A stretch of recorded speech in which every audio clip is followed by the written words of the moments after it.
but grace sustained me. My test is now a testimony. So the essence of my praise is centered on your grace. Adom, Adom, Wadom. I am seated this evening to share with you a bit of my life journey with respect to my marriage. Yes, I have been married before, and my marriage lasted technically for 4 months, but on paper it lasted for 2 years and a day. Yes, I know you may be wondering, Nana, are you sure? Are you not mistaken? No, I am not mistaken. The marriage, for better, for worse, yeah, till death do us part. Mine, it wasn't death that separated us. So I want to share with you why my marriage lasted for that short a time. Before I go into the video, I want to say I am sharing my story because I know that there may be somebody somewhere who will need this message, so that that person will be encouraged, that person will be uplifted, that person can find hope. If you know me, you will know that I am very and extremely emotional, but having gone through this victorious, it has taken the grace of the Most High. And I want to share my story so that if you are also going through a similar situation, you will find hope and know that you are not alone in this pit of divorce. If I have been able to survive, if I am seated here as a survivor, then you can also survive. So how did everything happen? I got married on the 10th of July 2017 to A. He lives in the US, so he had come down to apply for a church to pastor. And so he told me that when he's given the nod, he would come, so we live together here. And I accepted that. So we got married, and after the marriage, he told me that yeah, he wasn't given a church, and I am happy he wasn't given a church to pastor. So he wasn't given a church to pastor, so he has to pack his things and go back to where he came from. So I told him I have no problem because you are a citizen, and so you can walk in and out of the US anytime that you so wish. So I have no problem. Go and take care of yourself and your daughter. I will be here. I will work and take care of myself. So that was the consensus. So he left after 4 months, and then immediately he left. I think a week after he left in December, the early days of December 2017. So when he left, few days afterwards, he ceased talking to me because he said I am nagging. I wanted to know what he was up to, what he was doing, everything about him I wanted to know, but he felt I was demanding more than I should know. So he broke the communication chain, and then he came back after about 2 weeks. Before he went back, his daughter, who was 11 years old then, twisted her natural hair, and he made the little girl lose the hair because to him it looks like the one chema, the fetish. It looks fetish to him. So I told him, before we got married, I had visited you in twist. Why did you keep quiet over it? I had also shared with you pictures of me in twist, so why the silence? And he also said he didn't like trousers. I shouldn't wear short sleeve dresses, and then also if I want to wear any hair extension. It has to be pure black and not any other color. So I told him that, one, after the marriage, you've not given me money to change my wardrobe, and I cannot change my wardrobe outrightly. It will take time for me to effect that change to suit what you want. But in the meantime, in my line of work, we don't wear sleeveless to work, and then also trousers. So officially I will not have those things, but when I am home I would be wearing those things. And also to church, I have dresses that are sleeveless. I will be wearing them. He said provided he will not see me in those things, he would be fine. And one Sabbath he asked for a picture, and I gave him a picture of myself in twist and also in an off-shoulder dress. And then he got angry. He talked and talked, and I also talked back, talked and talked, because this person that I am talking about, he is the type that if there is an issue and you don't air your view, you cannot do that later, because if you raise that subject again, he will tell you it is sealed. We've dealt with it. So if there's an issue and he's talking, you have to also talk back so that he will know that you are not for it. And I also felt that we are in this together. So if there is something that you don't want, it can't be instant. If it will be instant, then give me the money to effect the change. So he got angry. He was talking. I am not respectful. I am not obedient. Then he quoted a scripture. I'm not submissive. But I told him that you are getting everything twisted. Submissiveness doesn't mean that I should be yes massa. We are in this together. So if you have a voice, then I equally also should have a voice, because the subject is about me. If there is something about you, you try to defend yourself. So why is it that if it's about me, things ought to change to suit your taste?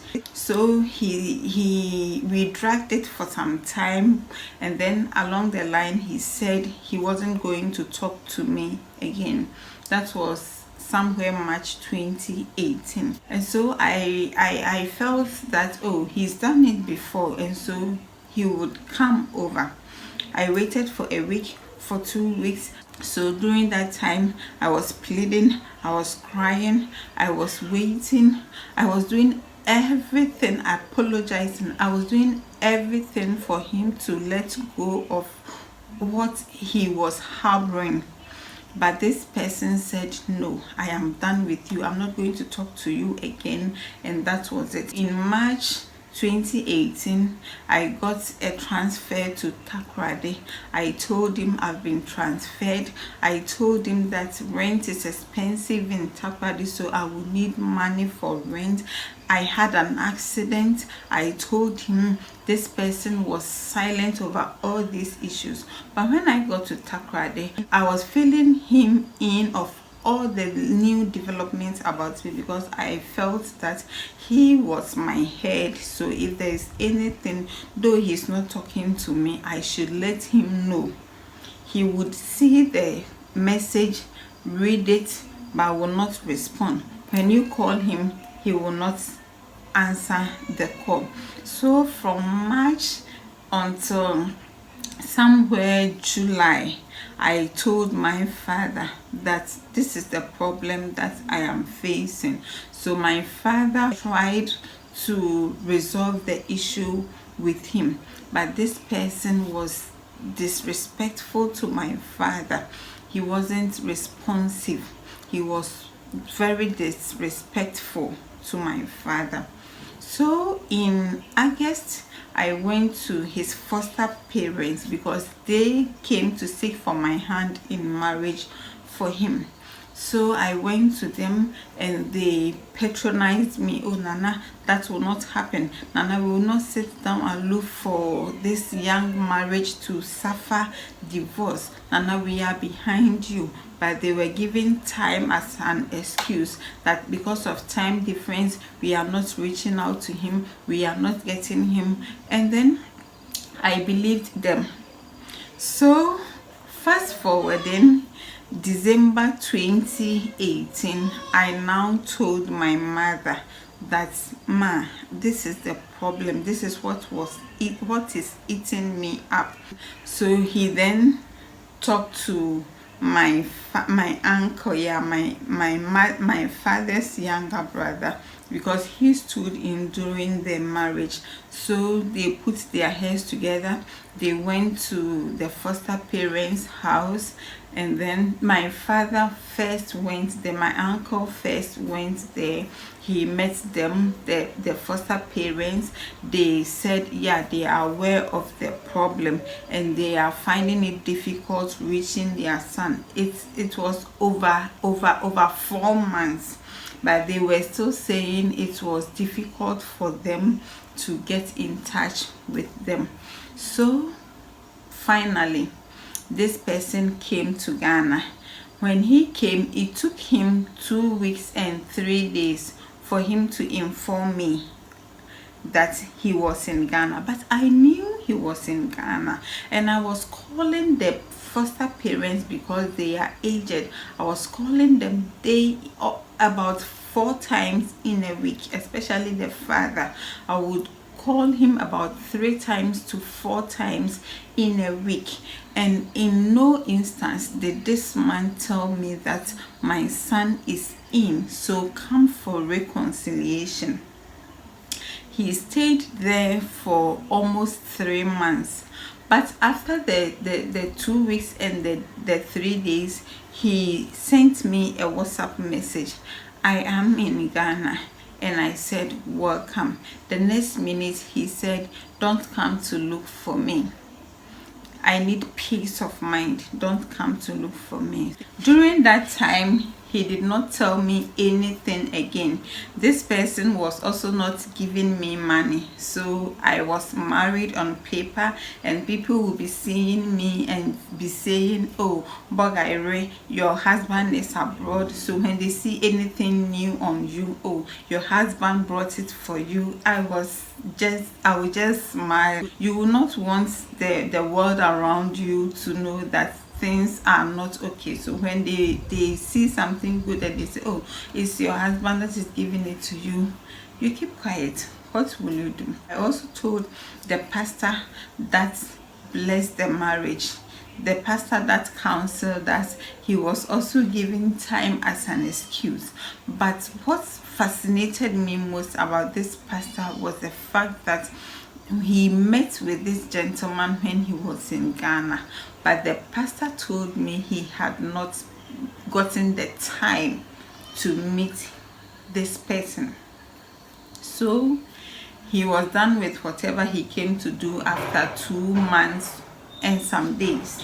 So he traveled back. So after a week and a day, he reached out to me that time was against him. He couldn't finish with what he even came to do, so he had to go back, and I did not respond. And so during the Easter, Good Friday 2019, someone called me, Nana, there is this thing that you have to be aware of. Your husband is looking for a new wife. So my response was, are you sure? And this person said, yes, I am sure of what I am saying. But I did not react. I did not ask him. I did not talk about it to anyone. So I was still in my one corner. And then I would be there. Then someone who had not spoken to me for years, for 2 years, for months, would just pop up.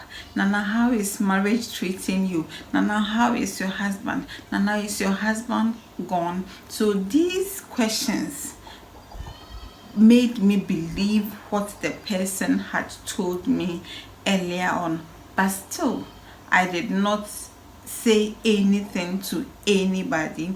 I was just there. And then another friend of mine called me and said, Nana, this is what is happening. Your husband is looking for a new wife. And I said, thank you for the information. And that ended it. So June 2018, I called a friend. This person that I'm talking about, when he went to the university, he had 3 friends. So they are 4: Kumasi, Accra, Cape Coast, and then US. So US contracted Cape Coast to get him a new wife. He told Cape Coast that when his wife died, he did not remarry, so Cape Coast should help him in search of a new wife. So Cape Coast met Accra, and I was in the same church with Accra. So Cape Coast met Accra and said, US is saying he has not remarried after the death of his wife, so help me in the search for a new wife for him. Then Accra said, no, he is married. I know the wife. So Accra backed his claim with evidence, pictures. And Cape Coast, looking at the pictures, saw my elder sister, one of my sisters, and the husband in the picture. So he called my sister's husband, and he also confirmed and also gave him pictures. And the US we are talking about, he is well known in the youth fraternity in the Ashanti region, and even in Accra, he is a popular being in the church. And so I believed in what I had heard, but I wasn't disturbed. I was still in my one corner. So June 2018, I called Accra on another subject, and he started talking. He has disappointed us, blah blah blah blah blah blah blah blah blah blah. And I said, oh, I did not call because of this issue. I called you because of this. So after we had talked about why I called him, I now said, okay, so Cape Coast, I don't know him. Can I meet with Cape Coast? I need his number. So he furnished me with Cape Coast's number, and then I called him. I booked an appointment with him. I got to Cape Coast, and then he gave me his phone. So I read their chats, and then I saw that in one of their discourse, Cape Coast intentionally added my sister's picture to the pictures of ladies he had given US. And when he saw my sister's picture, US said, oh, I know this lady. She has lived in Cape Coast before. I know she's married. I know blah blah blah. But he never could say, I am married to her younger sister. So he said, let me call him for you to hear it with your own ears. So he called this person, and immediately Cape Coast answered the call. US asked, have you gotten me the wife? Then Cape Coast intentionally asked, so what are your specs? What are your specs in the woman you want? He said, I want big boobs, I want big bottles, I want big this, I want that, I want that, I want that. So I was seated laughing. Yeah, I was laughing. I could laugh because I had gotten to the state that sometimes finding tears was difficult. There were days I would be crying. I know I am crying, but there wouldn't be tears. I felt that I have exhausted my tear bank. It is now on bankrupt. It's on overdraft. So hearing him saying those things, I wasn't disturbed in any way or two, because I've had enough. It would be talking to you anyhow, then when you try to correct him, he would be offended, and I'll be telling him, you are my husband, you are my head. I'll give you all the respect that you deserve, even the respect that you don't deserve from me. I will give it to you so long as you remain my husband. So during the conversation, I did not interject. I was just there. So I will be telling Cape Coast which questions he should ask. Ask him whether he is married. He said, no, I'm not married. But I also went with my marriage certificate. So hearing all those things from him, I now said, oh, okay, so this person is truly done with me. When everything was said on and done between them, I asked Cape Coast, this was in his office, so I asked him, where can I get something like this to buy, because it is speaking to me. Then he gave it to me. It is well, and truly all was well, because grace was at work. So when I left his office that day, I was now convinced. And before I forget, his brother had told me, his brother, one mother, one father, told me that, Nana, I've asked my brother that if he doesn't want to be with you alone again, he should be man enough to divorce you. And this was his response. I still have chances in the church to be a pastor, so I will not do anything to mud my records in the church, and not the records in heaven. No. Yes, he wants the church to see him as holy. So he's doing everything possible for you to make that move, so that the church will say he did not divorce you, but you divorced him. Yes, so then I realized that he used me as a bait to get the church appointment. And when that did not happen, he said, woman, I am done with you. And so, bye-bye. I think when he bought that aircraft to the US, that was what he was saying in his head.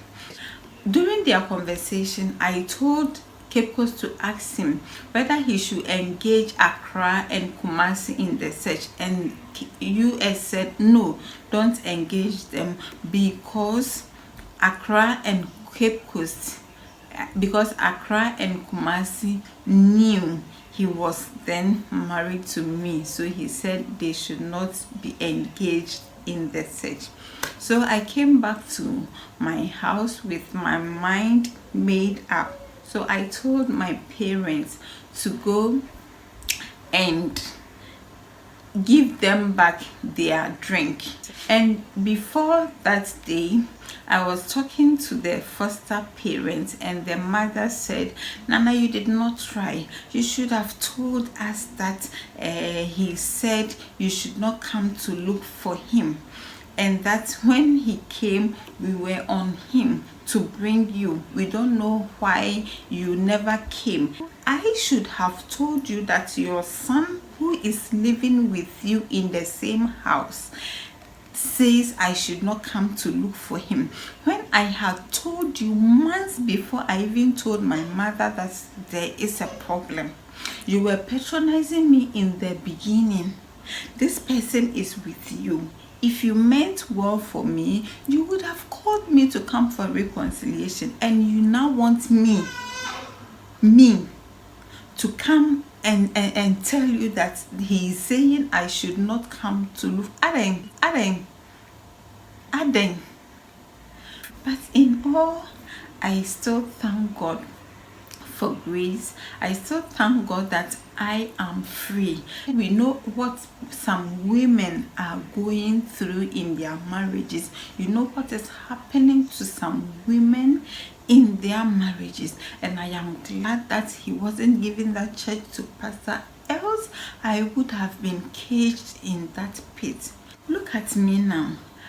Yes, I am a divorcee, but I am glad that I took that bold step. Before I end the video, what is your experience?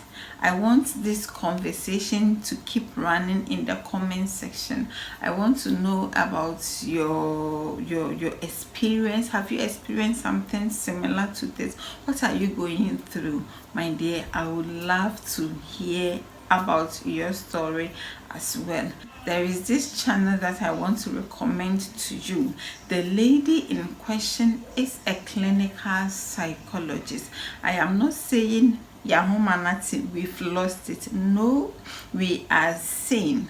But in these cases, in these conditions, we sometimes need a conventional approach to deal with whatever is eating us up. So I want to recommend this channel, Talk Time with Sianorkie. When you visit her channel, you'll find more videos that would help you as you deal with whatever that is eating you up. My dear, until I come again with another video, all I say is, whenever you say a prayer, don't forget to say one for me. I leave you with the peace and the mercies of the Most High. Peace. Shalom. Bye-bye. It will be hard, we know that the road will be muddy and rough, but we'll get there. Heaven knows how we will get there. We know we will. Ba, ba, ba, ba, ba. My dear,